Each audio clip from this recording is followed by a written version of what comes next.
Chaotically Nerdy is made by nerds for nerds.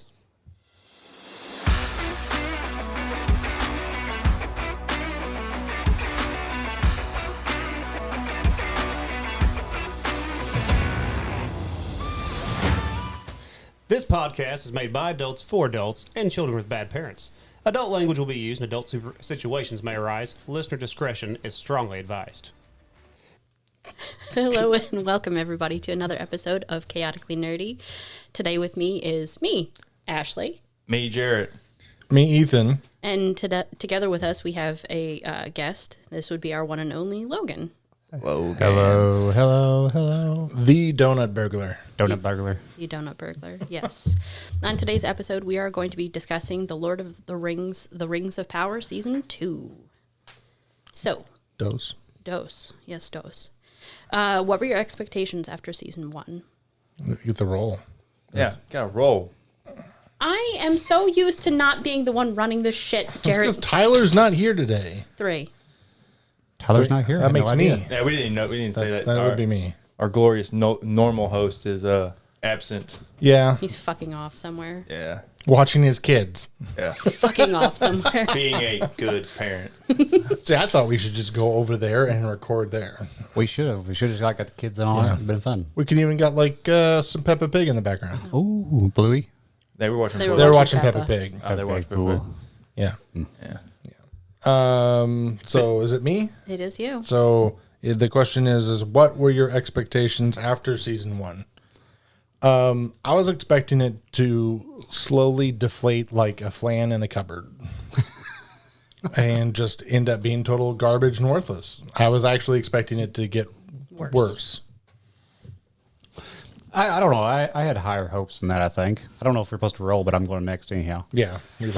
All means. It's what we call a round table, but we're in a rectangle. Anyhow. It's rounded. I had pretty high hopes. I did a lot of exposition, set up a lot of good storyline the first season. So I'm like, well, if I halfway follow through with it, we should get to see something pretty cool at the end of all of this. So yeah, I had pretty high expectations. I was happy. I think my apprehensions came from having watched Witcher, where the first season was very entertaining and then it just killed itself. It's just watching something commit suicide. I mean, it's awful. Yeah. Wasn't very good. No, it was awful. Yeah. There's still season 3. Nope, 4. 3's the last one Cavill did. No, I said the Rings of Power okay, season okay, 3. okay, They yeah. can all go down in there. Oh yeah, I mean, Yeah, it could definitely roll. See who goes next. No, just Jared. Oh, okay, sure. I was kind of expecting just more of the same. That it was going to go downhill. No, like same quality as season 1. That's just, I don't know. I didn't really have very high expectations or low expectations. It was just like, Did it get better? Do you think this season was better? Mildly in some ways. And yeah, it's probably like, better here, worse there. I thought overall it was a lot better than the first season was. We got done with all the boring stuff and kind of got to some action. That was going to be my comment is I expected, like you, for it to kind of stay the same because, and you and I have had this discussion, it is very lore heavy. Yeah. A lot of the times. This one even more so. Season 2 even has even more little lore tidbits. I feel like season 2 did a much better job of making the lore tidbits actually feel necessary. Where the first season for me, it was very slow, and I know that they kind of sprinkled them out too instead of doing like a dump on you. Mm-hmm. A large exposition dump that you're like, all right. Yeah, Now which I'm is I bored. think exactly the one thing I complained about for season 1 was the lore dump problem, which is they did it on like one episode and then didn't do any more. Or they do like large chunks, like Yeah. I would say I know what you're talking about, but that requires me to pay attention and listen to the podcast. It would, yes, it would. Logan. You'd know. You're the only one that listens here. And Corey. Well, Corey's I not mean, here. in the room. Yeah. What was the question? He's not even paying attention now. Yes. I'm not even paying attention right now. Sorry. He doesn't listen to the podcast. He just plays it in the background. Yeah, well, I it's farming. do. It's background music a lot of Yeah, days. you absorb it through osmosis through Yeah. your brain. You're catch like, the highlights though.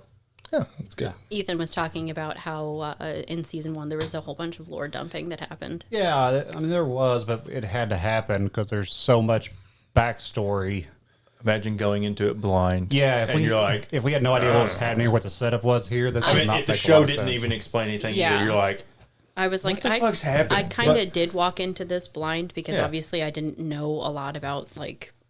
Yeah, but I mean, on Tolkien season lore. 2, instead of doing like lore dumps, they like had Caradan sprinkle in a little bit on like the little bit he was in. Yeah. Like just a little bit here and there, and then I think there was even a little bit from some random elf that was with Gil-galad. Yeah, but the background, the brunt of the lore dump had already been established, so Yeah. so they could sprinkle it in a lot easier this season in smaller It's true. chunks and not have so much. You know, if they sprinkle it in season 1, we'd be like on episode 8. We're like, what the hell are these people even doing here? You know, so it'd be front heavy. I guess for me, like a lot of TV shows that I can get into, the first season doesn't make or break it for me. It's the second season. I can usually get through the first season of a show without feeling like I'm committing to not like it or to like it, unless it's an anime. And then he just refuses. and then I'll get like an episode in and be like, yeah, screw that. Well, there's no good seasons in most of those. I found one that true. he'll binge with me. Sure. I found one. Yeah. And then I'm like that with a lot of TV shows where if like that first episode or two doesn't like hook me, I have trouble like continuing to like watch it. That's me with books. That's why I never watched Vox Ex Machina. It just didn't stick. I love that show. Yeah, I know I'm everybody else in the obsessed. world loves that show, and I just she doesn't binge shows. We've been Yeah. binging Vox Machina. everybody else in the world loves it. It just did not click with me. I watched the first episode. I was like, this is just not my Cup show. of tea. Yeah. We get the same thing every week at D&D. What's the difference? Well, yeah, to be fair though, I don't do D&D podcast really either. Like them actively playing the game, I just can't suck into it. So I don't know, it's just background. It's fair. I understand. I'm glad that you brought up Gil-galad, though, because one of the things that we had written down was notable actors. There was a change that happened for recasting Adar. Yeah. So do we want to talk about the actors and what happened and Joseph why? Mawley got busy. Yeah. Busier than Rings of Power? Yes. What was he going for? I don't know. I forgot what it was, but he left to do something else. That happens with a lot of people, though, when they're just moderately It popular, had and then to they go to do- a different show, and then I forget where they went, and I don't care. It had to do with the strike, I thought. And I thought he did a perfectly Maybe acceptable not. job as Adar. The first season? Yeah, I thought he did a perfectly acceptable job. I really liked who they replaced him with too. I thought he did good. Yeah. It's also possible maybe he wasn't happy that he was going to die this season. That's possible. Fair. But Benji Starks used to dying, so Yeah. what's the difference? Well, he was dead for a long time, and then he wasn't dead, and and then he died again. he died again. So there's not a lot of new actors in this season, though. No, Did any I of think. What's his name or her name? the Isildur's- wildling lady? yeah. That's really like the only one I can think of that's like off the top of my head. That's well, like, then, as far as like new actors, my favorite I guess by far and away, Tom Bombadil. yeah. The guy that honestly, played him done a fantastic job. I hated Tom Bombadil in the fucking books. I fucking hate it. You shut your mouth. You guys can't get see in this, trouble. but I am pointing at Ethan and telling him to shut his fucking mouth because he sings the Tom Bombadil song all the damn time, and it annoys the piss out of me. I really didn't want to go into Rings of Power liking Tom Bombadil, and old Tom I'm getting a look. I mean, that's basically like saying you hate a Luvatar, so it's like blasphemy. that's He's fine. not a Louvetar. Is he? He's not. That's not what they alluded to. I mean, no, but they've always alluded to that, but he is not a Louvetar. A Louvetar, if you don't know, if you haven't read like the Silmaril, we have to clarify, Eru Iluvatar is basically God. There is one God, and I know that the show mentions that there are gods, or the praying to the gods. Those are not gods, those are technically just demigods or angels. Yeah. Yeah, so that, I mean, it's literally in the first, 12 pages of the Silmarillion. You can go read it and try to understand what's happening, but, I mean, good luck to you. It took me, 2 times reading it to understand. So. We're starting the Silmarillion next. I'm currently listening to it. It's being read by Andy Serkis. Andy Serkis. fantastic listen. He does a great job. Do you absorb it better? I actually think I do. I think I absorb it better because it's such a. I had a better time listening to it than reading it Yeah, myself. it's such a dense read. Like some of the names I didn't know how to pronounce. You're like, I don't know. So I think listening to it, There is a trick. I think I gloss over a lot of the kind of superfluous stuff in there. That's not really necessary, but I can catch the highlights a lot easier. The Elvish names in Quenya and Sindarin can be a little confusing because of the way they're structured, because he made up the language. Sure. Basically, it's based off of Gaelic, and I think there's some Flemish in there as well, for his structure of the language itself.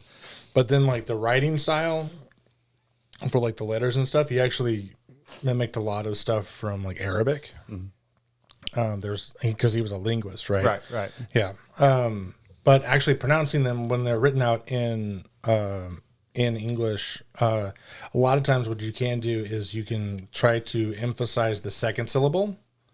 So like Iluvatar, it's Iluvatar. So you emphasize the Louvre, right? So it makes it a lot easier to. All I heard was accentuate the Louvre. Yeah, I'll just say Tolkien's the only man that could create a language that takes like 5 translations to get to his English translation. Yeah. And then like to make thorough. it sound like correct, like how Hugo Weaving spoke it, because he was the best at it. When he played Elrond. Yeah, I was thinking about it. Like, okay. Because he was the best at it. The cast said so. Peter Jackson said so. Like he picked it up the fastest, and he was able to do it I wonder if that's because he's more like correct. Speaks more foreign languages. It might be. Like he could just pick it up faster. He looks kind of elfish. But I find the trick is to sound like him is to just pretend like you're reading it with like a Nordic accent or like a really soft Wisconsin accent. Yeah. And it makes it a lot easier to read it and make it sound like it's actually supposed to. Speaking of which, Gilgalad actually speaking in Elvish did a really good job too. Yep. And he did the song. And he did a good job. He did do a good job. I was happy with him. Excellent actor too. Oh, he's been fantastic. Yeah. You didn't like him the first season. I didn't like Gilgalad. I thought he was a stiff bitch. But it wasn't the actor. No, it wasn't the character. actor. But he kind of is as a character though. Yeah. Until it's time to rock and roll. As soon as season 2 came around and I saw Gilgalad season 2, and I was like, oh, but I don't hate him either. I don't. He's not as stuck up. He's not as arrogant as he is made to initially seem. But I think you also have to remember with these elves specifically, it's like, okay, well they've been doing this for 8,000 years at this point. I'm sure the day to day gets pretty mundane at that point. Oh yeah, I would imagine so. Well, they've also been through the shit. Right. I mean, they've been through the shitter. The serious stuff. Yeah. Made the Rings of Power episode look pretty tame. Yeah. Yeah. The destruction of Beleriand Yeah. and Gondolin. Gondolin and yeah. That was some shit. We'll get into that when we read the Silmarillion. But yeah, it knowing that stuff brings them into perspective a lot more, makes it more understandable why they are the way they are too. But yeah. All right. So episode 1, he and I were both really interested in how Sauron's death played out and why it happened and like how he came back to life. We watched it and I was like, ooh, that's a fucking worm oil person. Yep. It reminded me of the Witch of the Waste, like her from Howl's Moving Castle. The Howl's Moving Castle, Yeah. where the black oily henchman. That's immediately what it reminded me of. Could you explain to me in lore what the fuck that is about? Basically, Sauron is what is called a Maiar, which is like a lesser angel that is corrupted by Morgoth. Maiar and Valar, which is what Morgoth is. Morgoth is a Valar, which is the upper echelons of angels, are all immortal spirits. Not physical, immortal spirits. They can take physical forms.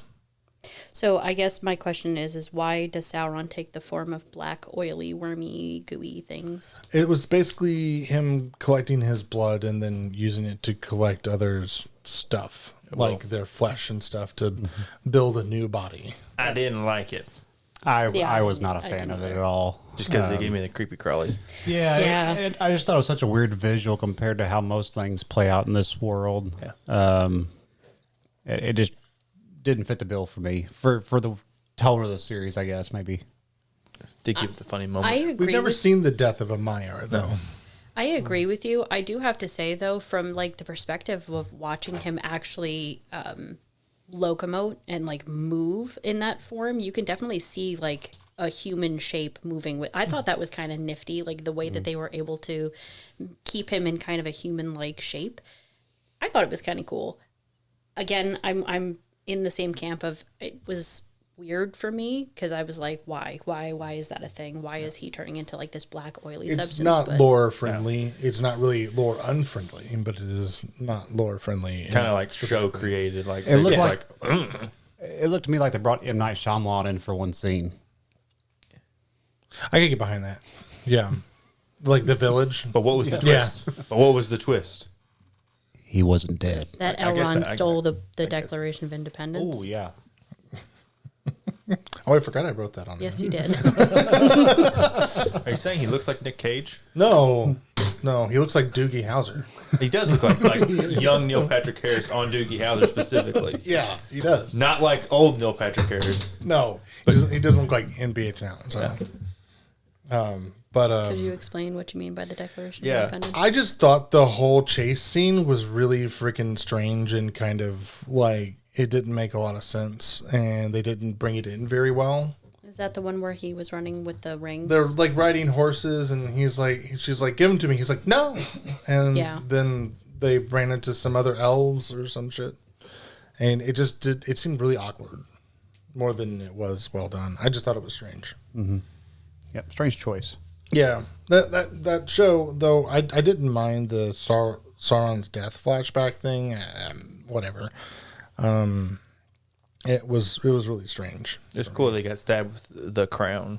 Yeah, that was neat. And that was neat. I'm also not really lore-wise a very big fan of the orcs. They're redeemable. Orcs. Because that's not Tolkien at all. Tolkien is everything's very black and white. And I don't hate it. It's not my least favorite thing that they could have done, but they fix it in the end. Yeah. We'll get to that. A comment that I made to you back when we started season 2 was I don't completely hate Adar. No. I want to hate Adar. I don't think you're supposed to hate him. No. I don't think so either. I don't want to hate him, and I end up liking him because he's got a lot of fucking points. And then obviously, as the season goes on, that is no longer a concern. It's but not. No.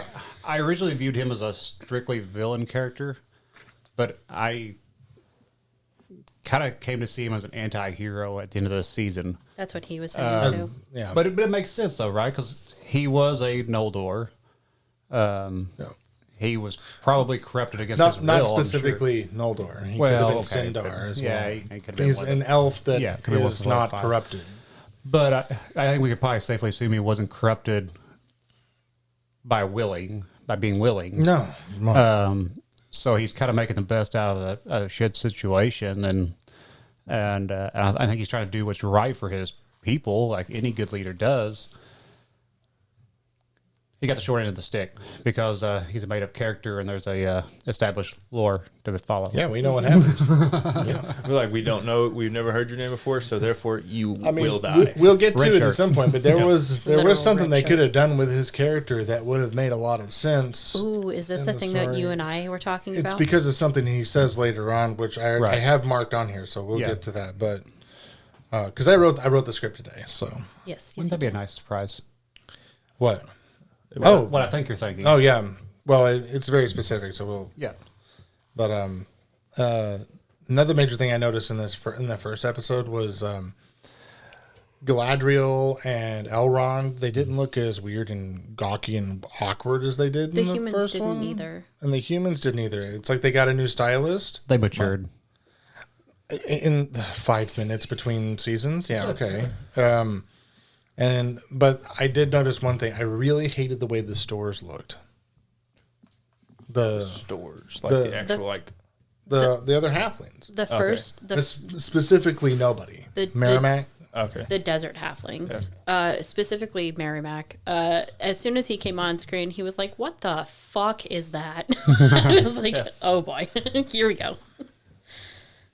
Yeah, I do agree with you that the stores looked really stupid in most cases. but everything else looked looked better than the first season. I thought. I don't think they're supposed to look cool. I mean, there's no rule of cool with hobbits. Yeah, Cool. cool. Yeah, but also It's like Coo Whip. I've been making fun of everyone for saying cool. Because and our accent cooler. from where we live. cool. Hi, my name's I'm from New cool. York. I don't have an accent at all. Say Long Island. Long Island. Yeah, say It's- Long Island. It's Long Island. Say Long. No. Long Island. Yeah. It's Long Island. Island. I mean, if anybody has an accent here, actually, It's probably me. It's not the people who live here. No, it's probably It is kind of fun though, because whenever you go up north anywhere, they're like, "You're not from around here, are you?" I'm like, Yeah. how could you tell? I lived in Texas for like 9 months, Yeah. and I came back, and I had, I wouldn't say a thick Southern drawl, but I definitely had the Yeah, you Texan pick drawl. up on yeah. living there. Yeah. I think the stylist thing, I think what I wanted to mention about it, other than just the stores looking kind of weird to me, was that the armor looked better this season than it did in the first season. Because in the first season, it all looked like it was made out of like Polystyrene foam. polystyrene. Well, it was say like rubber. Rubber. Yeah. It looked like LARP armor, Yeah. right? Yeah. And this season, it looked a lot better. A lot better. A lot more put together. Yeah. To be fair, a lot of high fantasy shows have that problem. If your name was not Daemon Targaryen in Hot D, you also had rubber armor. Yeah. Yeah. Even if you were the king, you had rubber armor. And when I was looking into reviews and stuff, I think I found that most people, going on to our next point here. Speaking of Daemon Targaryen, I'm going to counteract your point right here. What, too many storylines. Yeah. So speaking of Daemon Targaryen, I hear everybody complain about there's too many storylines in Rings of Power. I thought that in the first season. This season's much better. There's to me. 14 freaking storylines in Game of Thrones and House of Dragons and whatever else shows are going on right now, big serials. If you're going to complain about one, complain about the others. I get it. Yeah. That's my point. Oh, I'll complain about all of them then, because I don't binge episodes for this exact reason, because there are usually too many storylines that are going off at a single time that I'm just like, I could put memory and mind like ability into remembering all of this, but I don't know why I can't, but I think this one's a really easy one for the different plot points, because like we've got This one's not that bad. I just that there's a specific one that is completely superfluous to the rest well, of I the think story. there's two really, but Well, yeah, fair. 3. but you But got one of them's over. one of them. Seemingly is over. Seemingly. Nah, I wouldn't count it. But you mean you've got the dwarves, you got the elves, you got other elves, you got the orcs. So they're easy to tell apart, right? It's not like a bunch of humans walking around with suits of armor on. Like, which house do they belong to? Well, if I they're can't remember which blonde, one. they're usually target. They're easy to tell apart because they're in different environments and they're different races. And the different races. Yeah. I mean, you can. And I think they also did a better job with like name plates this season. Like we're in Eregion, we're in, Khazad-dûm. we're yeah. And I think with this show specifically, there's a lot of people out there who are trying to find things to complain about the show about. I agree. From what I've read, Any and there's big- like some of the dumbest complaints. Like I can complain about the styles and stuff, but that doesn't change the effect of the show for me. I mean, I Tolkien can never, complain about the rubber armor, but I know that that's just how movies and shows are. right. It's Well, expensive to have real metal It's armor. really yeah. expensive. And we're talking about the Second Age too. So when Tolkien wrote this stuff, I mean, this is a history book he wrote. Yeah, And there's no like. this is a went to- paragraph. They went to Eregion. This whole story is a paragraph. Right, yeah, exactly. That's what I'm saying. Like, we got the like Cliff Note version and the Silmarillion of what happened in all these events. So all we know, they could be right. Yeah, My general thought on the too many storylines in a singular episode. So when you cut, this season's not as bad. no, about the that. first season was like Yeah. they would have all All four. the storylines in every episode. Yeah, whereas like Game of Thrones, usually you have like an A plot, a B plot, maybe a C plot, but usually it's A and B plot. You'll split back and forth. Yeah, and throughout the I'll agree episode. with you. And I think they did a better job in season 2 of that. 'Cause, It's a pacing issue of how this episode was Eregion and Celebrimbor and the dwarves. The next episode was the Harfoots and Yeah, Galadriel. which or I'm something. sure we'll get to it, but like we don't really cut to the Harfoot storyline in like episode 6 or 7, like at all ever. No, period. Yeah, like they're just like gone. Yeah, Did we miss them? I did. No, but it's just No. like that's I don't feel like they're the most superfluous one. I you feel don't. like the stores were kind of superfluous. No, that's not even the most. Yeah, so did the Dark Wizard guy.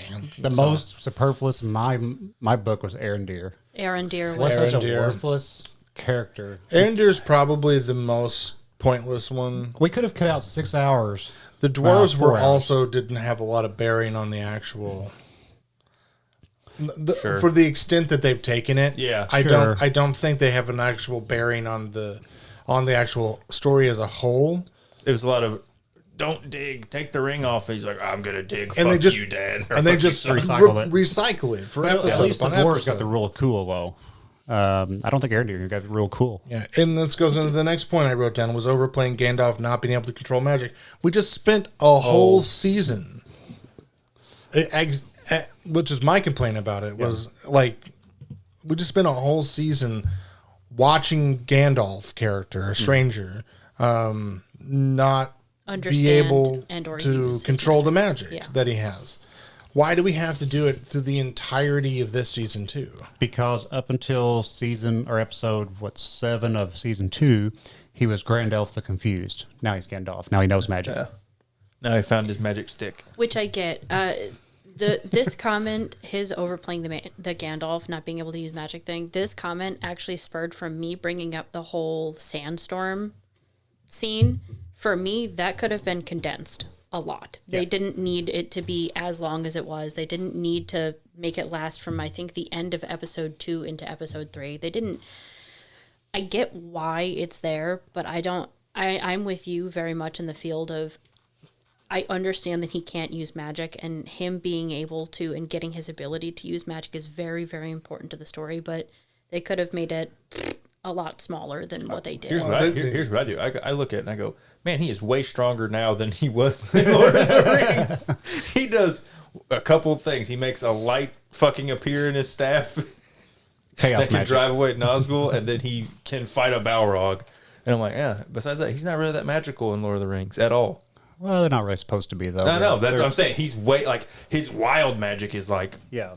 They're Fucking That's the crazy. problem. Yeah. Is like he's pouring too much of it out of him. That's why in season 1 when he uses magic and the wolves, he's like burned his hand, and then he's like got it in the water and the water's freezing. Yeah. He's using too much.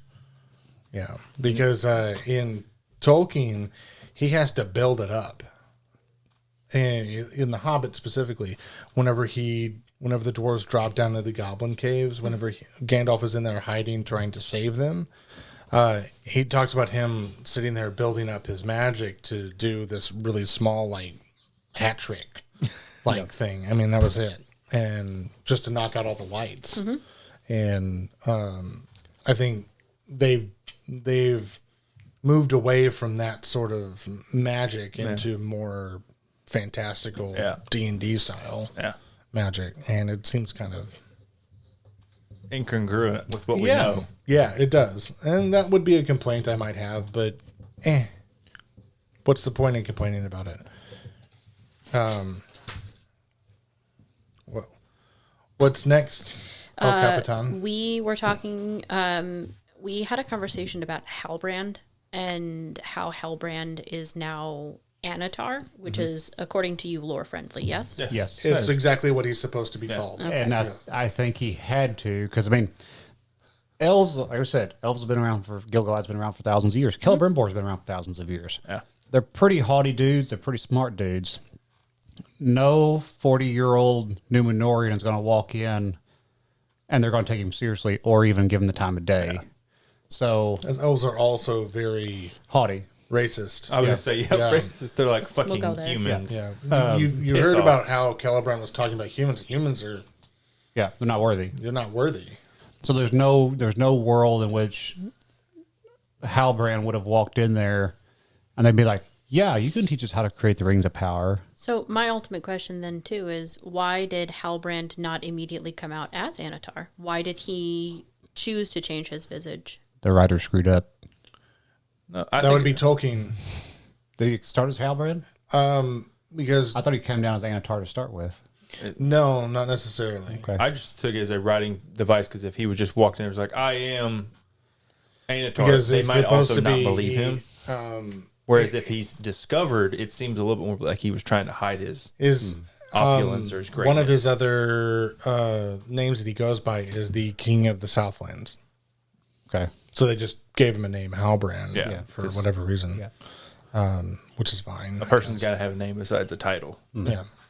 Yeah. And Anatar is interesting to me because I don't know. He may not be lying. That may have been his original name. It's true. Because Morgoth's original name was Melkor. Yeah. So it may not be that he is lying about being called Anatar, just adding more. giver to of gifts. Yeah. It may have been his thing before he was corrupted by Morgoth.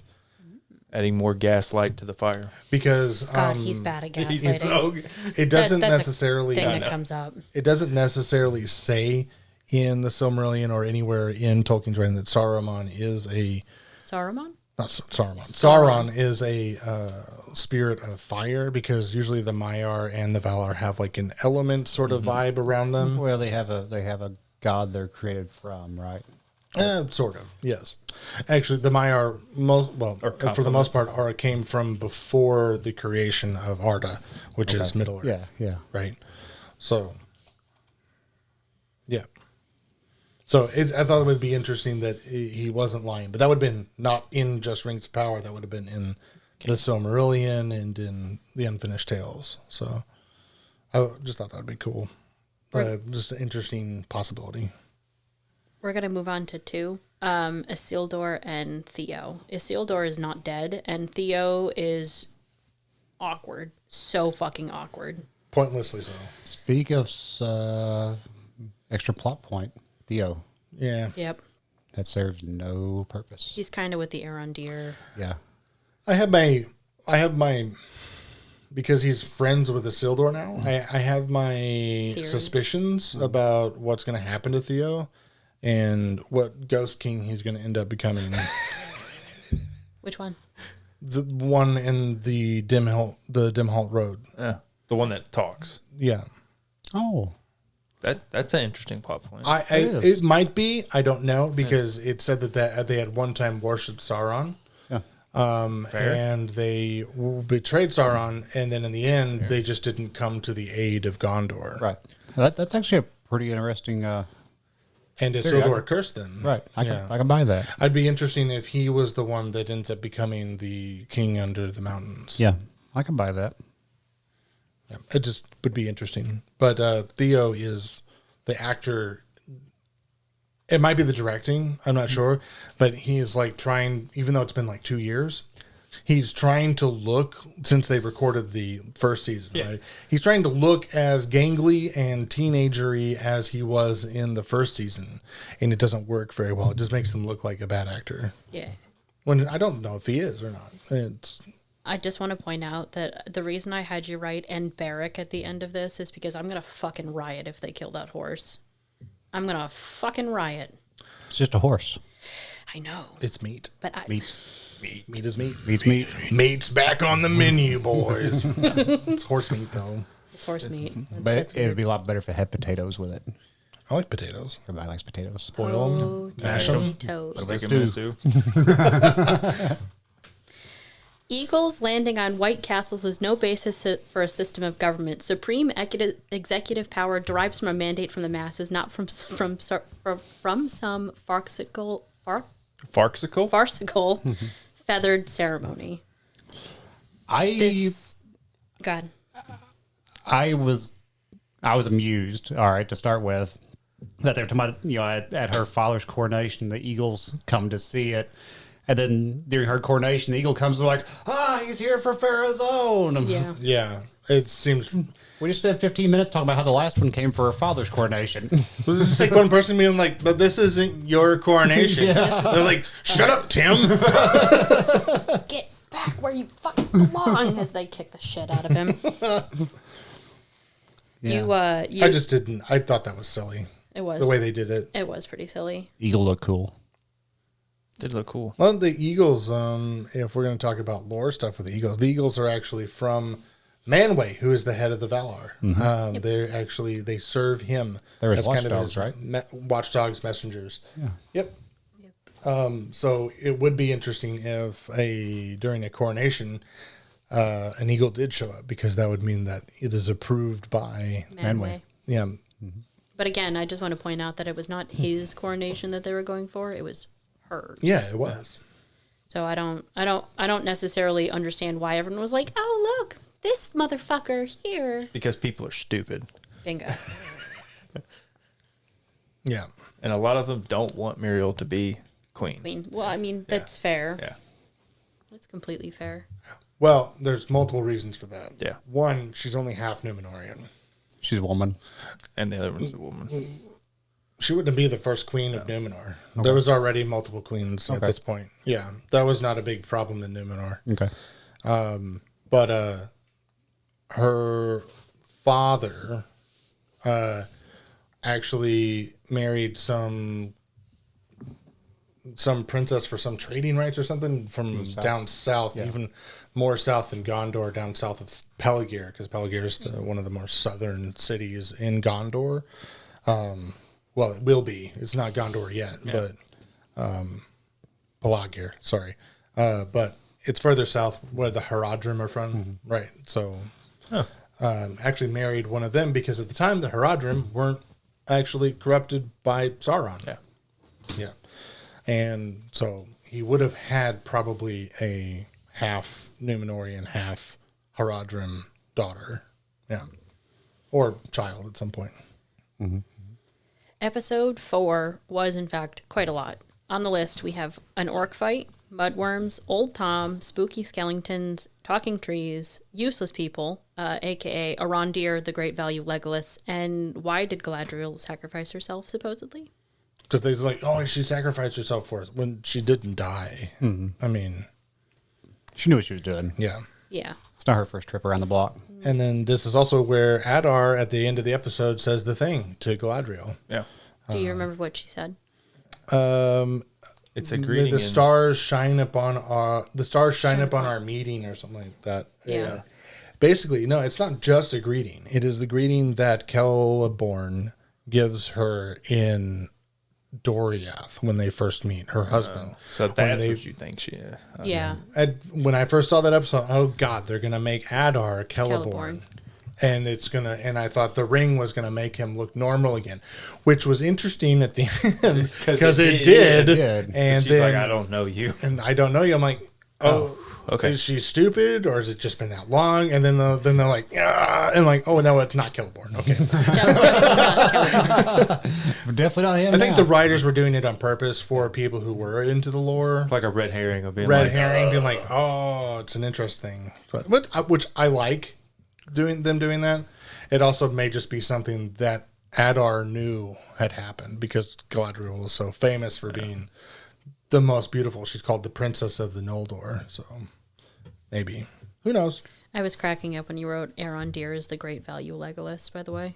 He is. I mean, kind of. Yeah. It's very true. It's like almost the same, but he's not quite as tasty. Or as cool. He's not Orlando Bloom. He's not Orlando Bloom. Also, that's not me like body shaming somebody if they want to get work, but did it seem like he got like Botox or something? His face was puffier this season. It was. I couldn't tell if I don't know what happened. I couldn't tell if he put on a little bit like, a little bit maybe of he weight got stung by a bee, or like a big bee. Got Botox to be like the Missouri wasps. Do you guys Yeah, have? you've been having a problem with this. It's fucking wasps. Our bugs are bigger. Yeah. And I was just like, damn. Wait till you see the mosquitoes. He's like, is that a hornet? I'm like, no, it's a wasp. Actually, have you seen the hornets? I've seen horseflies that big. They're fucking massive. Yeah. Yes, we have this really like lovely couple weeks in the spring and fall where the wasps are coming in and going out of dormancy, and they all come out your front porch that you've never seen all year, and all of a sudden there's like 400 wasps on your front porch. Oh yeah, and it's just like little pissed off fighter jets everywhere you look. Oh yeah, they're big red guys too. Yeah, like the big fucking one that I saw on our lawn the other day was like this fucking. You thought it was a hornet. The red ones hurt a lot worse than the black ones. Yeah, great. Yeah, just I told her to avoid them. Yeah, don't bite them. Don't eat them. Why would I? In what world? You're from New York, but that's like a delicacy up there. I don't know. It's like a whole other country. We don't know. You don't even speak English. I don't. You speak Yankee. I do speak Yankee. It's Long Island still. It's never not going to be Long Island. But that was a lot because there was like the mudworm thing was kind of strange, and then I like Tom, but it was a lot. I did like one of my favorite things, the Entwives. I really enjoyed the Entwives.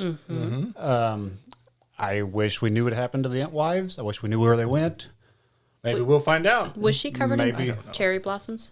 Yes. Yeah. That's what I had thought. Yeah. Maybe we'll find out because the Numenoreans have Unless they like kill them or commanded the people of Pelagia Yeah. to cut down trees. That's So- the only way we would really find out. I Yeah. think is if they like cut them down and And kill them or they ran did them a off. really good job with the Barrow Whites too. I thought they were Yeah. really creepy and kind of cool. I was a little confused by the Barrel Whites because I thought they come into the story later than what they did. But I know you and I talked about this. It's one of those game like night. maybe Yeah. things. Yeah. They may have been from Angmar. I'm not sure, Yeah. but Angmar would be after this. Sure. So It's hard telling. it is. Can we talk about the dwarves for just a fucking second? Do you have something, Because Jared? No, I was just Okay. Disa is really fucking annoying in season 2. I felt like she was very wishy-washy with her attitude a lot of the times. Like, when she's begging Durin to go talk to his father, yeah. and then it goes back to, well, fuck him. Why would you even talk to him? And then it's back to, you need to be friendly with your father. And I'm like, could we pick a route that we would like to stay on? I think it's a consequence of just spending too much time on that storyline and it becoming repetitious. They kind of ran out of like, I don't know, Stuff to write. transitory dialogue to like in between scenes to get to where they wanted to go. That was one of my complaints about the whole the too many storylines thing, and why it made this is because I feel like there was a bunch of scenes, so there was a bunch of moments that they could have condensed and not dragged out as much as they did. And unfortunately for me, the dwarves were amongst them because yes, I liked seeing the dwarves and how they lived and Casa Doom and all of that. Yeah. At the same time that I feel like it went on for way too long, and Disa was really fucking annoying for me.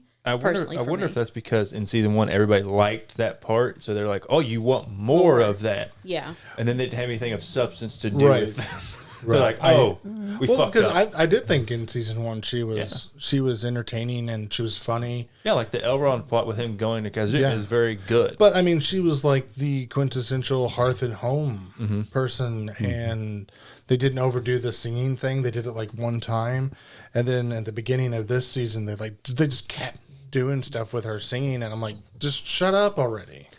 I actually liked Disa as a character. Me too. And I know I hear Ashley's complaint, and I see that point of view.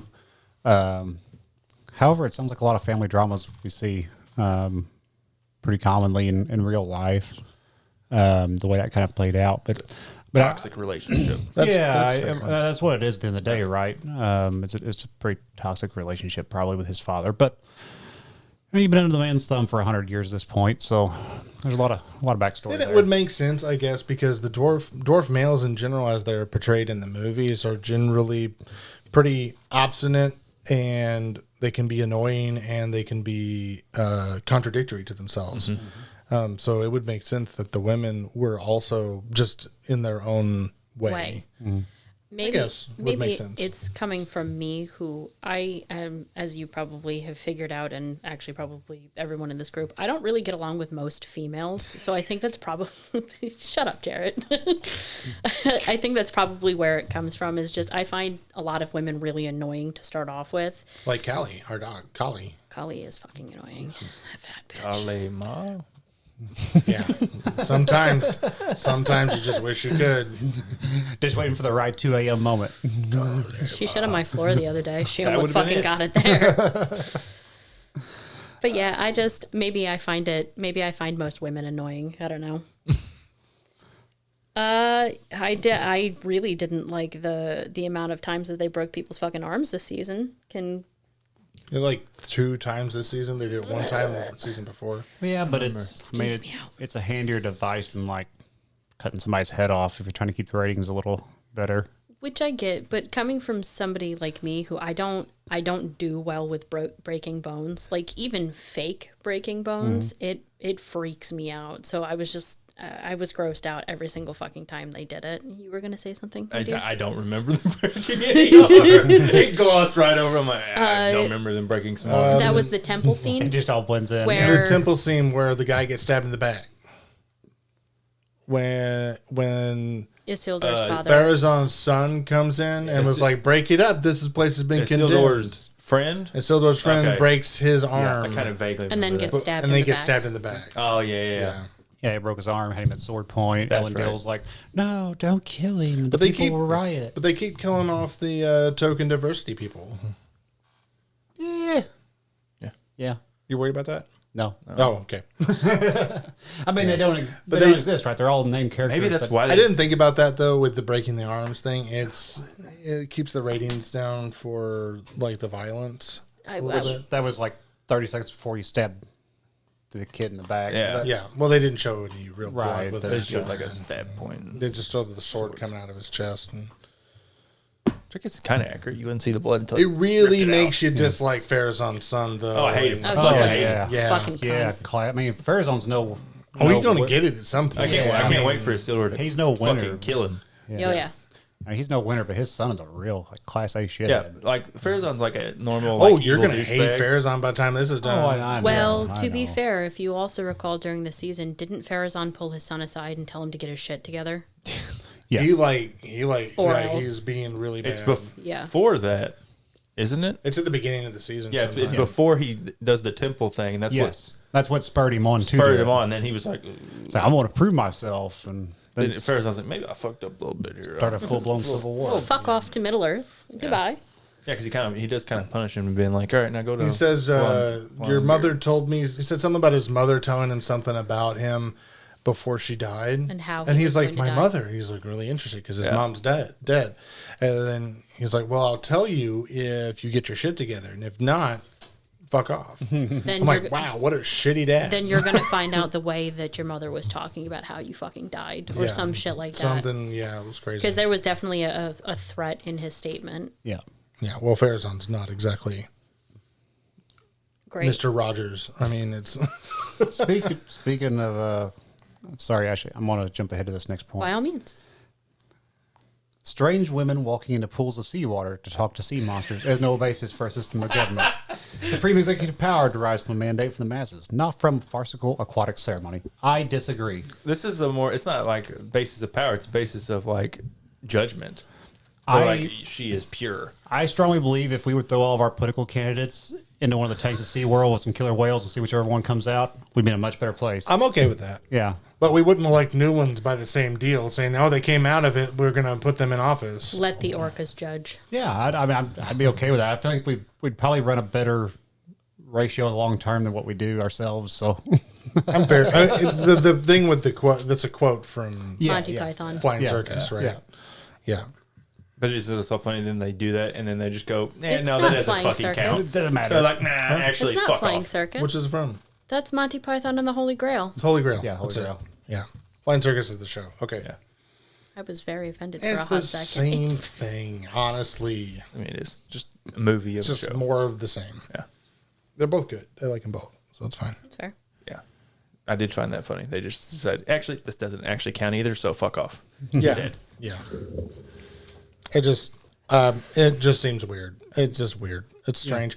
Now I know why. It's because the main Valar that actually interacts with the elves normally is Ulmo. Ulmo, yeah. So it's the same reason why Círdan brings the rings back. Right. It's because he presumes that Ulmo stopped him from throwing the rings in the trench. In the trench, yeah. Because Ulmo is the Valar over the waters, over the sea. Almost like, don't put that shit, that Yeah. garbage in. Wasn't He's very Ulmo powerful. also the one during the Lord of the Rings that brought the horse Supposedly, sludge? yes. Okay. Supposedly, whenever there's Horse this promise from Ulmo to protect Rivendell, Right.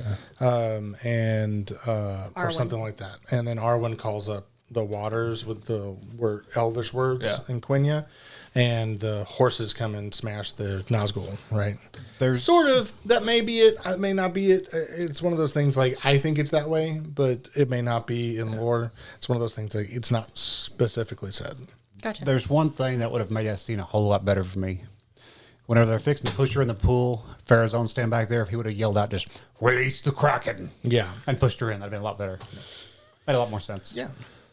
Yeah. She had to walk down into it. Yeah.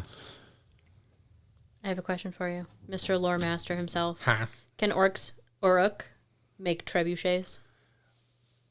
It's one of those things like generally they're portrayed as being really dumb or hyper single minded about bloodshed. Until Adar's orcs who are attempting to achieve some manner of morality, sort of, somewhat. They're still really pretty bad, but I still find it weird because the general portrayal of orcs isn't that they're really smart. Goblins, though, because they are slightly different, they're more like genetic deviants of orcs type thing. They are basically the same race, though.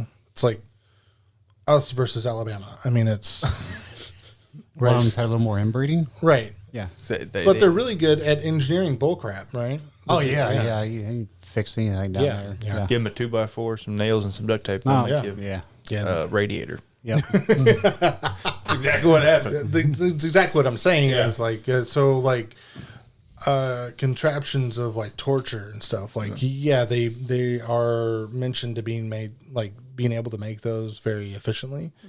But trebuchet seems to be very technical of a thing because they do tend to fly apart if you don't do them correctly. But That would have been funny if one of them like would have that would Like have happened. smashed an orc. Yeah. Yeah, that'd have been pretty good. And like, oh yeah, so it's not like perfect. There, it's like this It's a is work in progress. This is all jerry rigged together with bubble gum and duct tape.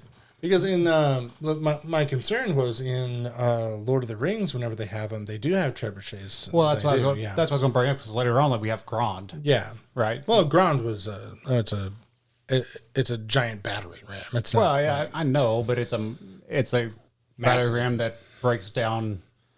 Is that Minas Tirith? Minas Tirith, yeah. Minas Tirith.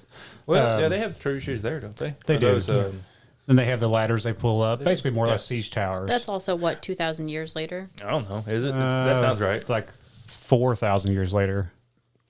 Yeah, but everything also looks the same. Depends if we're talking Rings of Power timeline or if we're talking about We're talking. Tolkien's writings timeline. Tolkien's writings timeline. Multiple thousands of years, though. Yes. Yeah. But it's still everything looks the same. It's still Like- 3,000 years Plus of talking another- It's Rings like of Power. 3,000. It's like 3,000 years. Like they haven't really Two to made that three. many technological advancements in that time. Like they're still wearing Nobody has. exactly. They're still wearing plate armor and swords and bows and arrows. They and still haven't crossbows. figured out gas lamps yet. Yeah, They did get the wheel down, though. They did get the wheel down. It's no longer square. Yeah. But no, the thing is I wanted to write that on there because people online were talking about orcs being dumb when they're not dumb. Orcs are literally elves that were corrupted in spirit, not making their intelligence any less. Adar is an orc. Yes. Adar is not stupid. Uruk. I don't care. I don't have that much respect for know. Adar. I know you As don't. well, of course, he doesn't mind anymore. So he's dead. He did. He big did. Just kind of piggyback on this here, and this really doesn't belong in this podcast probably, but I want to bring it up anyhow. So speaking of how the orcs are just corrupted elves, I got in this argument the other day on a subreddit because that's always productive. yeah, Always. I love it. He starts fights online all the time. Oh yeah. Yeah, that's fun. Do you think orcs and goblins are immortal like the elves? Technically, yes.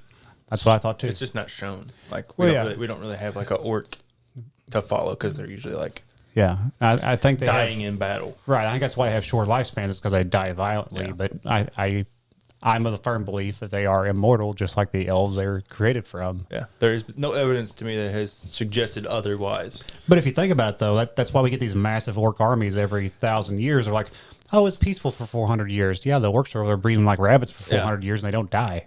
Yeah. All of a sudden, here comes 100,000 orcs screaming out of the misty mountains, and everybody's like, "Where the hell did these guys come from?" They're just having hump fest. Yeah. It's just I have a question for all of you, actually, now that I'm thinking about your comment. How old do you think Adar is in the show? if he was on the Syrian, I'd say he's first age. you'd have to be first age because after the first age there is no Syrian. Right. Well, there might be. It's underwater. Yeah.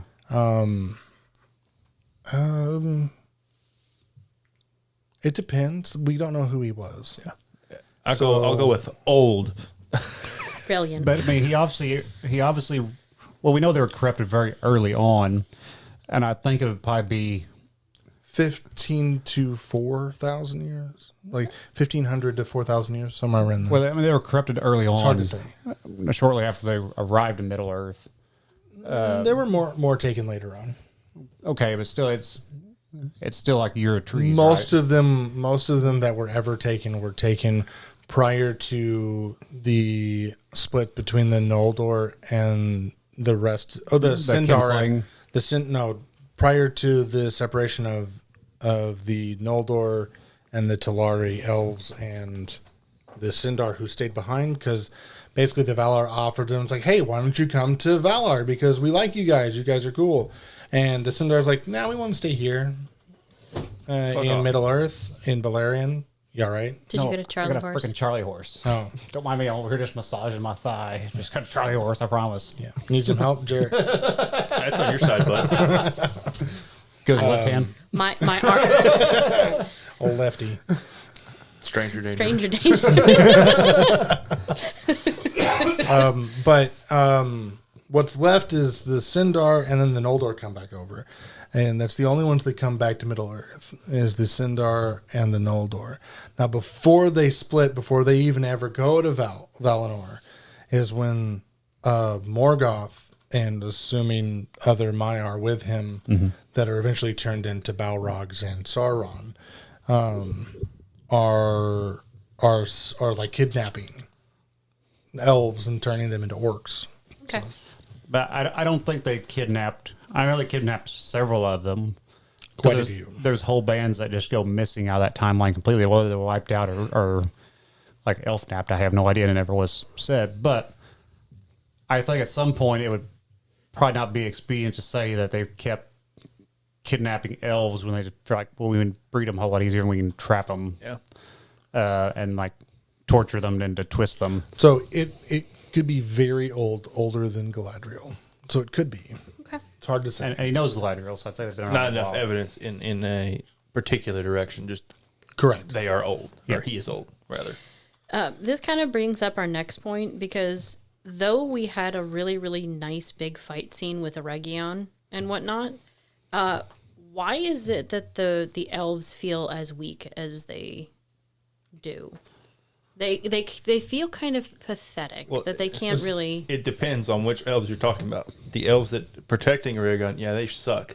But if you take Elrond, Gil-galad, and Arondir, they can take on half the army. 1,000 orcs by themselves, yes. pretty much. I think. I mean, overall. Yeah. I mean, I wrote this on here, and I have an answer I think works, but I'd like to hear what Logan says. I think prior to this, and obviously there's a difference between the Rings of Power answer and what I think the Silmaril answer is. But I think they had been in a time of peace before this for probably several hundred years. In this middle of Second Age time period, there's not a lot going on right then. So you could either have armies aren't built up, armies are lax and not well trained because they're immortal. Obviously, it's like, I forget how to use a sword, but if you don't do it with some regularity, a rifle's the same way. If you don't train with a rifle, It's a perishable skill. Yeah, it rust. That skill rusts just like your weapon will. So maybe that's part of it. Maybe they've been lulled into a false sense of peace. I'd say they were. Most certainly. Nobody ever dared to attack the Eregion. elves. Then all of a sudden, here they come with practically no warning. Well, There's some. And really, they were warned. They just didn't listen. Well, and in the Silmarillion, like, this is a lot bigger battle than what we'll ever see on screen. This is far bigger than, the Battle of Minas Tirith or anything like that. My problem is it's a long way to take that big of an army without being seen, because they moved from like Mordor across what would eventually become all of Rohan, and then north along the Misty Mountains, I would presume, to Eregion, because Eregion is like south of Rivendell, and it's just south of Rivendell, Right. and south and west of Rivendell. So it seems like a long way to take some orcs, because it's like marching from here to Chicago. Yeah, I mean, it's a long ways, and you would think that. But once again, if they've been in a sense of peace for the last several hundred years, there's nothing going on, which there's no. There's no beacons. Actually, it might be from here to Atlanta, honestly. Yeah. Well, they did the General Sherman thing when they marched through. I guess so. I guess that's what they would have to do. Burn it behind them. Here's my comment to that, though, because Arondir, wasn't he a watchman? Yes. So they would have In had Mordor. They would have had watchmen all over the place, correct? Not necessarily. No, because they were pulling them back. Because Mordor was already a place of somewhat evil at that point, so they were watching there. The plains of Rohan, hadn't been any screw-ups there in 3,000 years. Why waste the Gilgalad manpower? had attempted to pull back the troop that was with Arondir in Mordor. Attempted to pull back, so we would assume that all of those watch posts were emptied of elves Because to they bring back to hadn't Eregion. been necessary in Lord knows how long, so... Probably why- 500 to 1,000 years. Yeah, so why waste the resources and manpower? That's fair. They could be writing poems instead of like standing on a rock hill somewhere. They could be writing poems in Eregion instead of on a rock hill somewhere. I mean, everybody wants to be stationed in Honolulu. Nobody wants to be in 29 Palms or wherever that place is. Fuck 29 Palms. Yeah. Fuck 29 Palms. But yeah, that's exactly what my thought was on it. Was they're kind of just out of practice, or the other thing is because Beleriand and most of the Elvish population of Middle Earth had just been killed Wiped off. or killed by Morgoth. That they were young. That's what I was thinking. Maybe they're just like wee lads that weren't Technically, around. I mean, maybe only 100 to 300 years old. Maybe, who knows? That's entirely possible too. They were a lot younger population at that point, aside from the leaders. Yeah. You know, and you know, Aside from the old bastards who could fight. right, the guys that come out the other side, right? And obviously, that's the guys you want leading the next one. But if they haven't properly trained the ones they have to lead, well, that's Completely fair. You know, why would they train them when there's no threat? no threat. Yeah. Which may be why you see such a stark contrast between Elrond and Gil-galad and, you know, Joe Bob Short Sword over here. Joe Bob Short Sword. Specifically, darts. it was like when they finally break in, the orcs finally break into Eregion, and there's those 3 archers up there. If that had been 3 Legolases, they would have all been fucking dead. They would have held them off for like hours. They've been like fucking shooting arrows. Until they run out of arrows. Yeah. And That was it. it. It's been the Siege of Angband all over again. Yeah. For 400 years, we assaulted the gates of Eregion. Yep. Yep. Just the 3 Legolases. Yeah. A comment that was made before about the fucking gaslighting. Yeah. Damn. That gaslighting got a little too real. It was really real. really good. As somebody who has been gaslit that bad before, I was sitting there watching it and I was like, fuck you. Fuck you and everything you stand for, Anatar. They did a fantastic job. Very believable. It was very realistic. Very believable. You know, Well, we were talking about episode 4 being a lot, though. Episode 8 was a lot. They Episode. jam-packed Altogether. it. Yeah, they jam-packed it. It was just that was nonstop action. nonstop. Yeah. I actually listed out the major points that I remembered from it. Dark Wizard was fittingly annoying. Oh, okay. Already evil. Dark Wizard is something we haven't really talked about No. yet. He is an Astari. Well, That only means wizard. is he? Does he even say? I guess he does say "we a starry" or something like that, doesn't he? What if he's lying? Yeah, also that. He could be lying. I mean, not that a bad guy's never lied before. We're gonna do the same thing we did with the stranger, and we'll be like, "He's not Saruman." I think they're gonna do a flip-flop "He's on Fucking it." Saruman. They're either going to do a flip-flop on it or they're going to do a Halbrand thing with it. So they're going to play him off as one character and then change him into another. Maybe. Here's my question. Wow, I just heard your entire fucking throat complex. Yeah. That's because I'm swallowing the microphone. Deep throating noises. Do you think that there were Istari wizards sent by the Valar previous to the 5? It's never stated that there's not, so what if he's another iteration of Istari that were sent earlier? It's never stated that there is. What are the blue wizards? Are they Istari?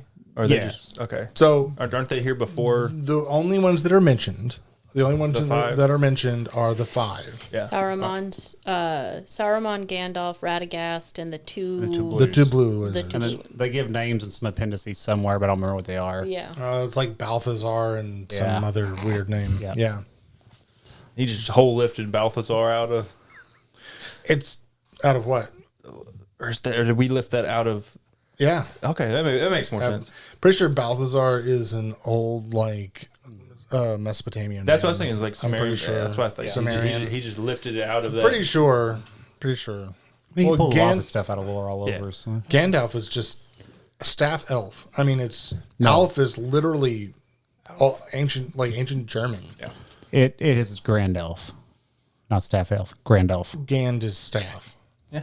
Yeah, but But staff elf. Nori calls him Grand Elf. Well, that's fucking dumb. Anyway, do you think the Dark Wizard is Saruman? They play it off as it is. It's almost too much so. Two on the nose.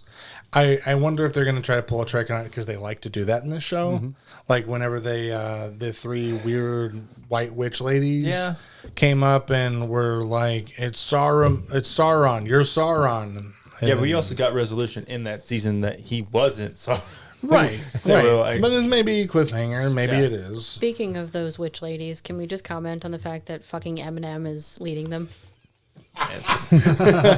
Yeah. That is just Lady Eminem, and you can't convince Just me otherwise. Eminem with boobs. I would have liked known what else happened with those because they just like dropped in there for a couple scenes and that was that. That was that. maybe Well, we'll they just- were useless. supposedly shades from the upside down, whatever it's called. The shadow realm of death, whatever it's called. You said the upside down, and my immediate thought was the downstairs mix-up.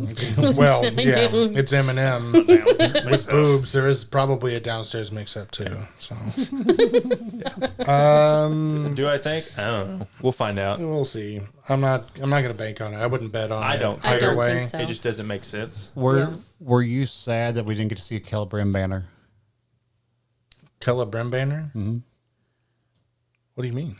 Because in the Silmarillion, after he killed Celebrimbor, he became Celebrimbor banner. They stuck him on a pike and used him for a flag. For Oh, the that's arrows. right. That's correct. Yeah. That'd be I fun. am upset about that. Yeah. I was really hoping we would see that. There's still time. Just Celebrimbor all sprawled out there on a pike. I remember that now. Yeah. They can. I'm upset about that now. Yeah, they missed a really cool shot. Yeah, they would. It may have been too much. Yeah.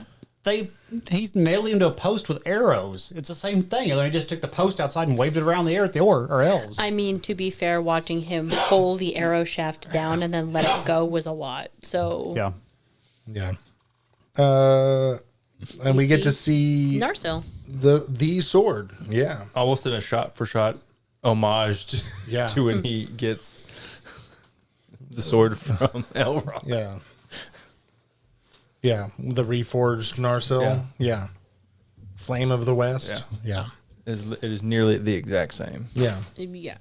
It was just neat. I It like was just it, neat. yeah. Note that it is Narsil. Yeah. It is. Speaking of Anatar shooting Celebrimbor and the missed opportunity of the Celebrim banner, The Celebrimbor banner. we've got Sauron just shooting Celebrimbor. That was fucking it savage. It just like you just see him like shoot and you hear him meet. And then he looks over and he's like studded with arrows. I'm like, oh shit. It was good. Should have told him where them fucking rings were. Yeah. And then we've got stabbing Dadar for Lord Saruman. Not Celeborn. Not Celeborn. Yep, totally not. That was your giveaway. What do you think of that? I thought it had to happen. Yeah.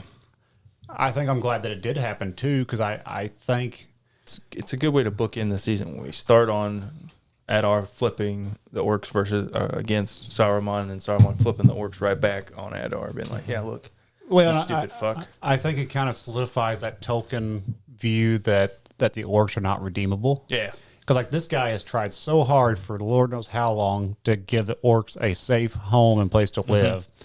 And in 4 minutes, Saruman gets him to kill him and just screw it all up. Yep. And that was kind of a big point of Tolkien, right? That like the orcs are beyond redemption, basically. yeah. And so like we see all this backstory and character building of the orc race, and then in 5 minutes we're right back to square one. Maybe it is just a way for them to say that they're irredeemable. Yeah. Yeah. Because they just, I mean, at the first chance they go back to it.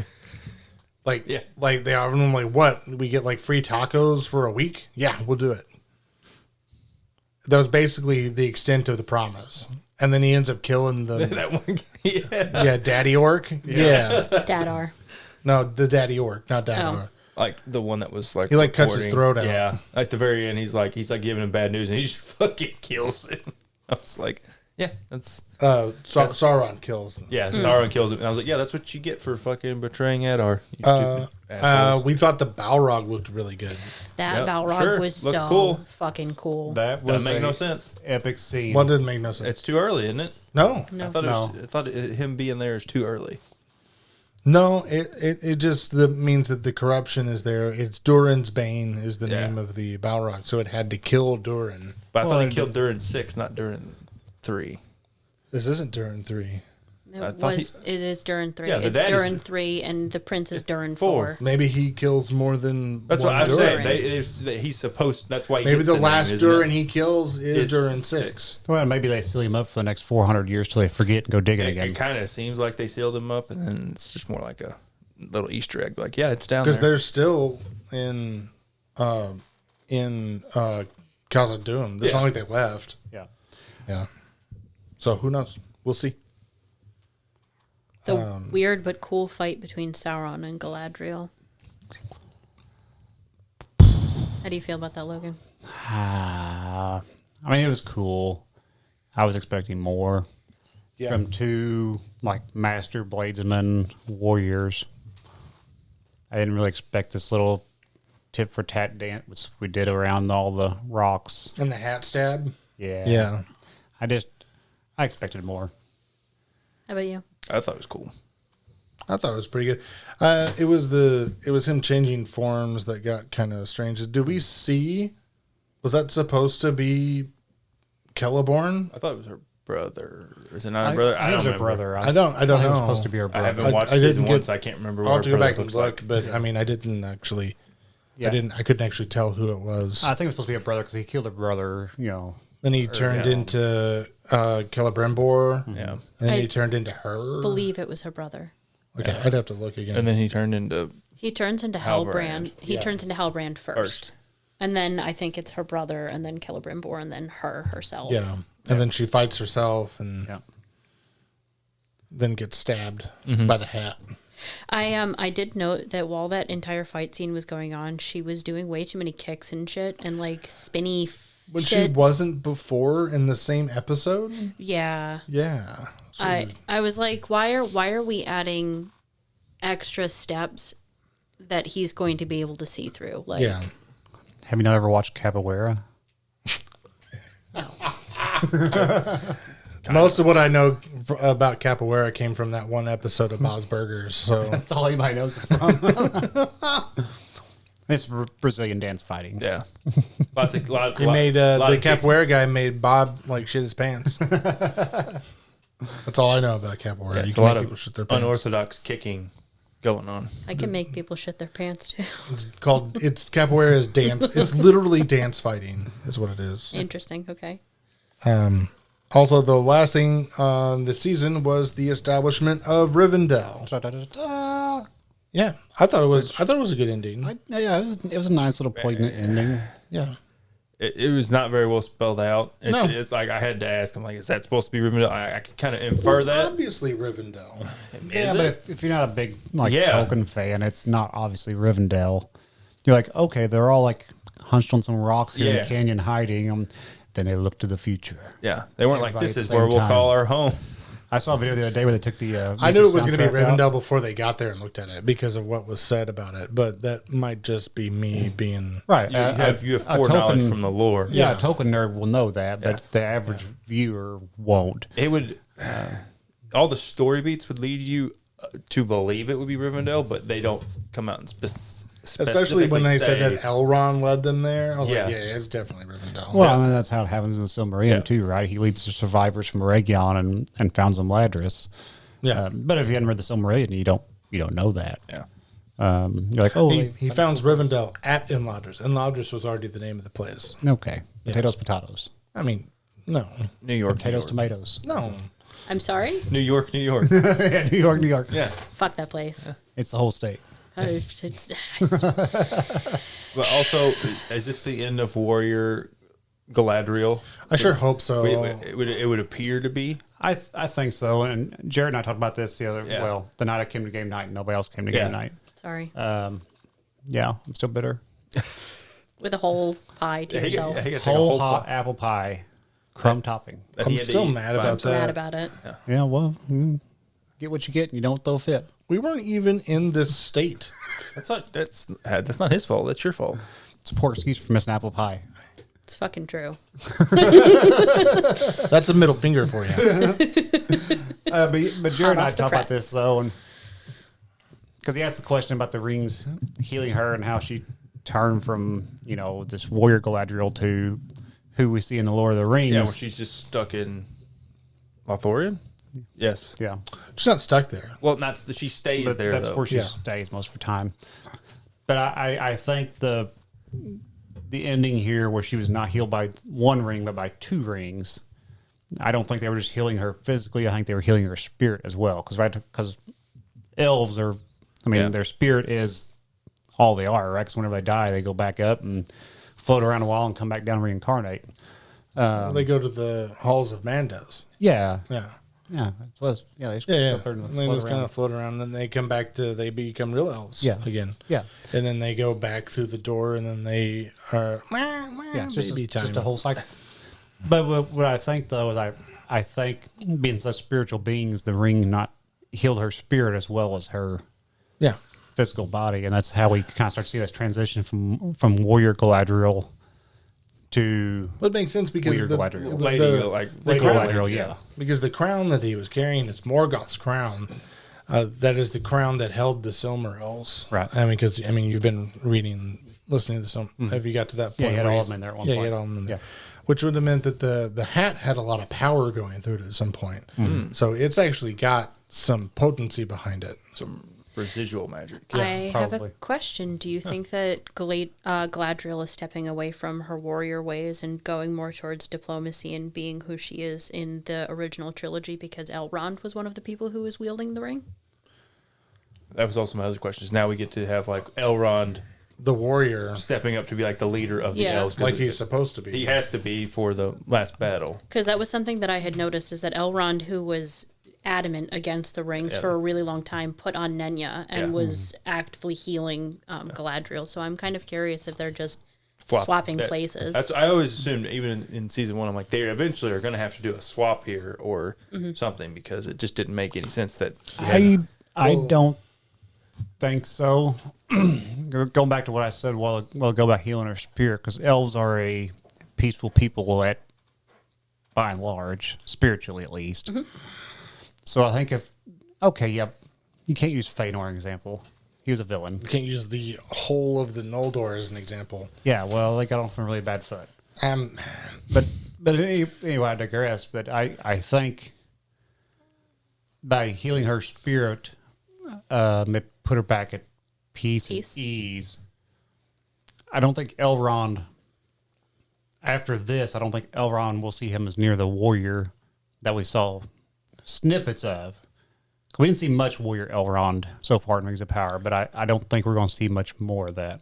we have to see at least a little bit more. At least a little, yeah. A little Because he bit. leads a section of the army into Mordor. Right, in the last battle, the Yeah. last alliance. Because he was there, Gandalf.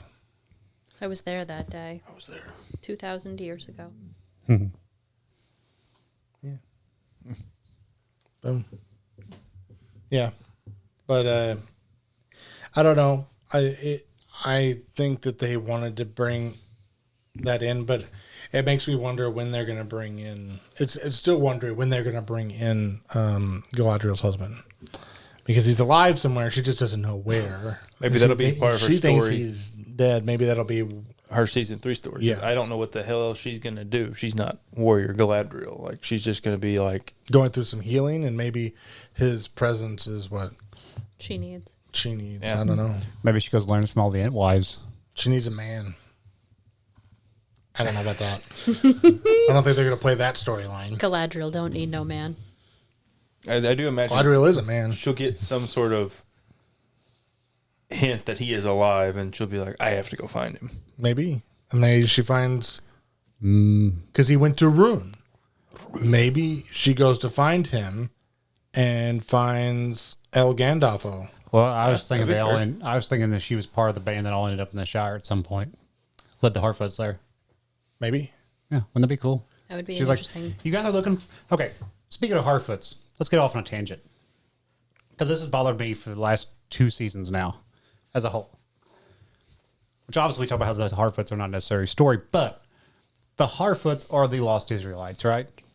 That would be my interpretation. Is that his interpretation of them? Right, but they've got one job: to find the land of milk and honey. Yeah. Literally, The Promised Land. the promised land, the land of milk and honey, They're promised. and hills.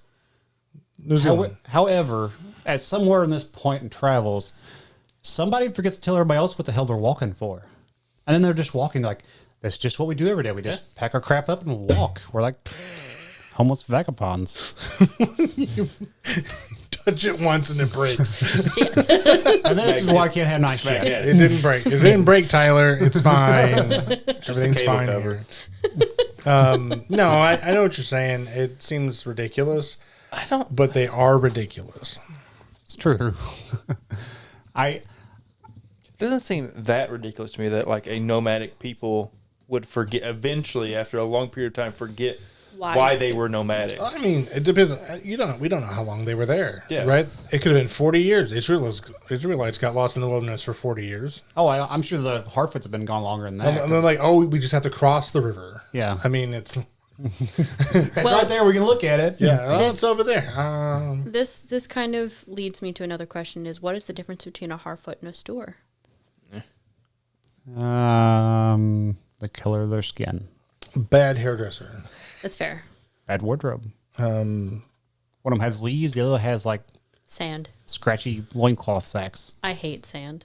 Of course. Wrong series. I'm mostly confused by all the hobbits in the Shire are white. That's thousands of years later. If you interbreed enough, they all become white. They all become what? Well, but if British? Yes. Yeah. Look at the British people. Well, I can They imagine. weren't white to start out with. Wait. I can actually probably imagine that there would be a bottlenecking, or that there will be a bottlenecking event that happens with the stores, aka a whole bunch of the stores are going to die before they make it back there. They did at the end of this. Yeah. well- None of that, even more because they're shitty at Yeah. being nomadic because they haven't done it in generations. Yeah, I mean, even if you punt it square at, right, if you've only got a couple, or say a third of the stores, if we're talking 40 generations later and there's That's what no I'm more influx of store genetics. Yeah, eventually it will just By- disperse out into. I don't have It's the same way like we talk about ancestry, right? Yeah. Like you talk about the DNA test, everything. Like I am 0.7%. I would like my to mom make sure was they- 0.7% Native American, right? Yeah. Well, at some point that gets whittled down so much by. It's indistinguishable almost. I'm not against like multicolored hobbits. No, I'm more for continuity. It's the same thing we had when Arondir showed up. We're like, what happened to the black elves? Like, what happened to them? They're not there. I don't know. We don't know. There were dark elves. It's because they. That means something totally different. I know it Yeah. does. They literally lived underground. They lived underground and they disappeared. Yeah. And yeah, that's where we got Adar. No. Dwarves. No. No? Eddard lived on the Syrian. It was. Let me ask you this, O wise lore master. Ha. Do you think the dragons are a twisted embodiment of the eagles? No. Why? because it's already in the Silmarillion on what happened. It was basically he took a bunch of residual parts and crammed them together, basically, with dark magic and made dragons. Okay, because that was my question. Like, because he can't really create, right? He just has to twist and warp what he has available. Yeah, it's like, but I mean, they're a mimicry of, because basically everything that he does is a mockery of what Iluvatar represents. And that's what trolls are. Trolls are a mockery of Ents, of the waking trees. I can buy that. Yeah, it's literally what it's supposed to be. Yeah. That they were cursed to not be able to be in sunlight, where trees have to be. So we're an hour and a half in. We could do like another 3 hours of this. I could totally. Yeah. But what we're gonna do is we're gonna move on to reviews. IGN gave it a 6 out of 10. Tomato meter gave it an 84%, and the popcorn meter was a 60%. Do you guys? I am surprised at the popcorn meter. I'm going to be honest. I thought it would be around 40. 35, 40. I was surprised it wasn't higher. The popcorn meter? Mm-hmm. Popcorn meter is the critical score. I thought that was audience score. Audience score is the actual, isn't it? Or I have them backwards? No, you have them backwards. Tomato meter is the critics. Okay. Usually that rates somewhere between 60 and 90. The popcorn meters could be all over the place, and it's usually ruled by people just negging reviews. Your ones and your tens. Yeah. And I'm really surprised that the popcorn meter isn't like 35 or 40, honestly, because there's so many people online who are just like, oh, I've never watched it, but it sucks. Literally, that's half the conversations. You've had it on Reddit. Oh, yeah. Yeah. That's half of the conversations. Or it's like, oh, this one minute detail was not according to Tobin, so this whole series is dog trash. But this is why this 60% I can understand. And I'm sort of on board with them. It's somewhere between 60 and 80, probably. But what they did was they changed the way Yes, they just you have to actually watch recently it, did review it. it, or have a ticket now. You have to link your account or provide a stub. To even rate or rate a show or a movie on Rotten Tomatoes. Yeah, it's sad we got to that, isn't it? It's sad, but I'm on board with it. It's probably for the better. Yeah, because the whole long term, with the review bombings and review bombings are a bad thing, because that's how studios rate how well they're doing, which is a shitty way to rate how well you're doing, is to ask people. Unfortunately, it's definitely a metric. I think watch time and views is predominant, but definitely if there's not good critical buzz or internet buzz for a show, they're definitely like they get more hesitant. Yeah, well, I mean, it's important for selling advertising, right? Yeah, and for justifying why it's and there. as we said, all studios are risk averse. Yes. So anything that is deemed slightly risky, they're like, No thanks. I don't think so.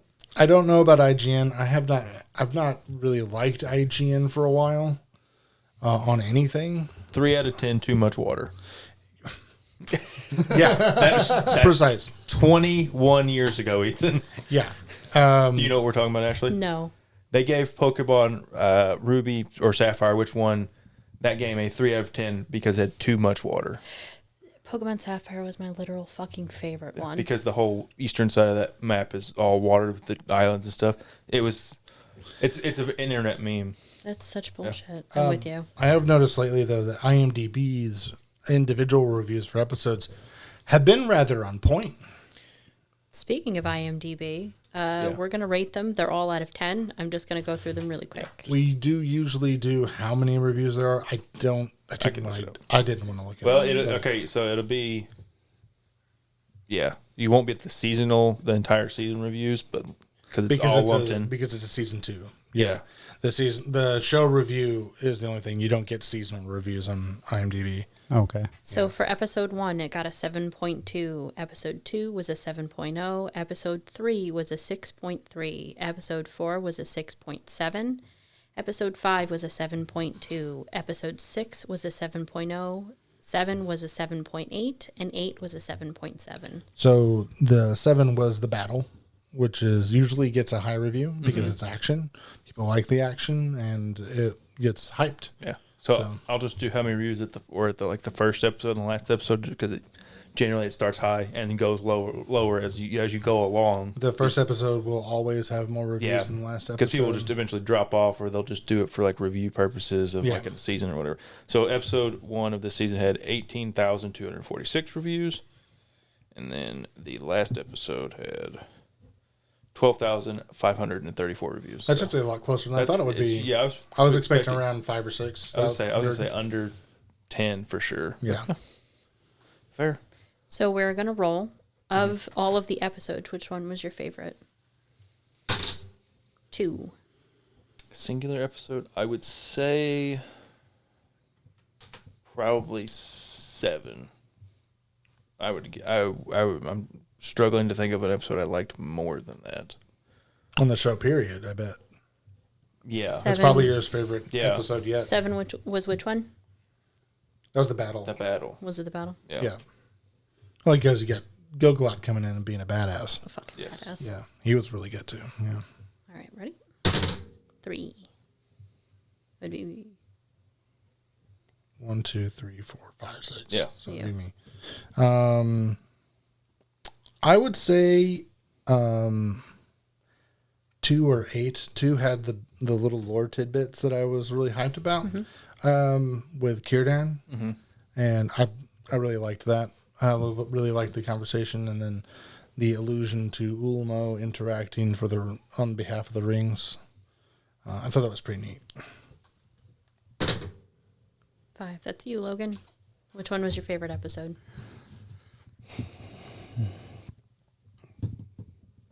I have a really hard time picking favorites.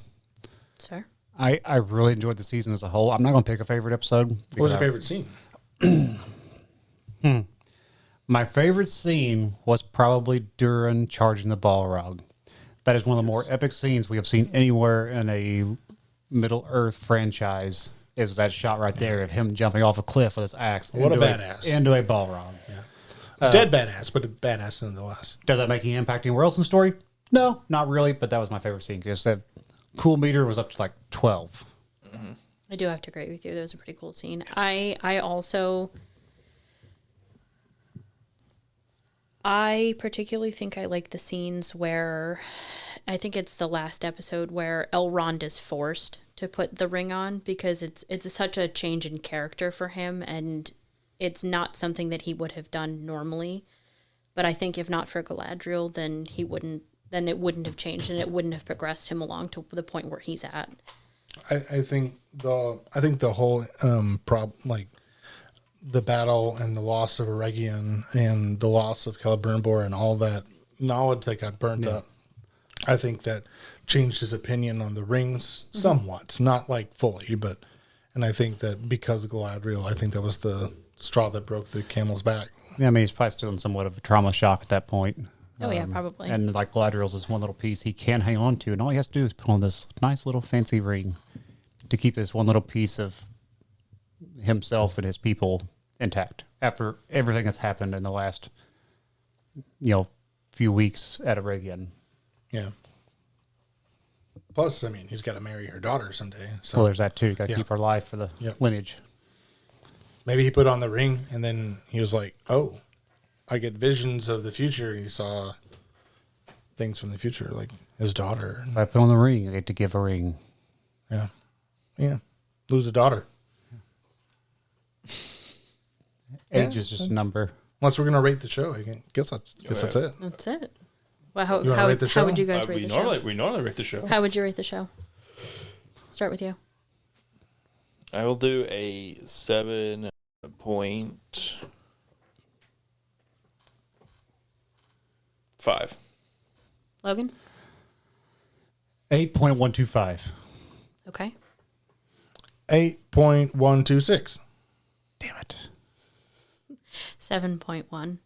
I don't do long episodes. I don't do lore heavy story sitting down and having to push through it all. So for me, like actually sitting down and pushing through all of it was a lot at the same time. I think if we had spaced it better, it would have been a very different story. Or if it was a book. I have a problem. Actually, I forgot. I already rated it 7.25. I rated it in my notes, so I keep my notes accurate. Nerd. Yeah. If the correct answer is 8.2, you suck. It is not. Look, I got my notes. Everything's rated that I've watched this year. It averages at about when 7. I go to make my list in the year, it's So she analytical. wins. It's been a lot of fun. I've enjoyed this. Thank you for coming. Yeah, it's been a lot of fun. We had a long episode. We did. This is probably officially the longest episode we ever Probably, done. yeah. I can't think of it. I think we had another one that was like 115. It's because Tyler's not here. Yeah. Good luck, Tyler. Fuck you. Have fun. Edit this bitch. Edit this out. Enjoy this long one, Corey. And you, when you listen to it again. I don't know if I can listen to it. I hate listening to myself. Because the way you sound in your head is so different from the way you sound on recording. Like, I sound like a stranger when I hear myself talk compared to how I sound in my head. As somebody who has guest appeared like a whole bunch at this point, I think we're at 10, 11, something like that. Something like that. I understand because when I first started doing this with you guys, the first 3 episodes, I was like, I'm going to listen to them once and that's it. And now I've gotten really used to the sound of my own voice on recording. So I'm like, oh, okay, cool. It's not a big deal. Well, I hear my own voice on something. I'm like, damn, I do sound like an illiterate hillbilly, don't I? Now I just think Cooler. Yeah, Bob Ross. Bob Ross. Yeah. We're just going to close this little session out with just a happy little asterisk right here. Tyler, have fun editing this, and we'll see you next time. Deuce. Bye. Adios.